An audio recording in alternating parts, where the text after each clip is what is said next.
What do you think needs to be given to an African child in their early days of development? From where you're sitting, in addition to exposure.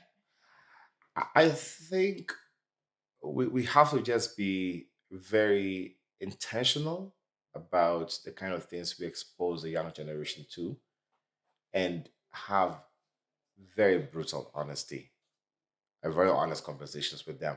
I've seen a lot of parents who are scared to talk to their parents about their kids or certain things, and some of them are brutally honest with them and Yeah. say you cannot do ABCD. Mm. And also the kind of approach we use. My daughter threw away the household phone the other day. House helps. Yes, Okay. she was. Two. Yeah, Okay.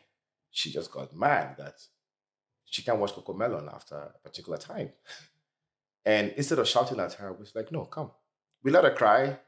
We said, "When you're angry, this is what you do. You can let it out and stomp your feet." And she's like, "Okay." She tried it out. She's like, "Okay, now I know how to do it."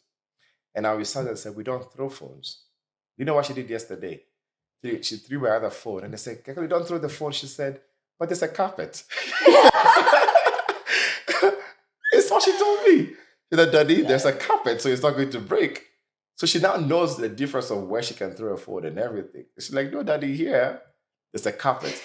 So I'm happy she has learned that throwing phones is bad and she only threw a phone when there's a soft landing for the phone that it will not break. Mm. Had I shouted at her like, "No, don't do that, never," that's not going to, Like, it's not going to work. So it's knowing the difference between right and wrong, trying to educate them and not influence the entire decision, but yeah. leaving room for that as well is what we need to do.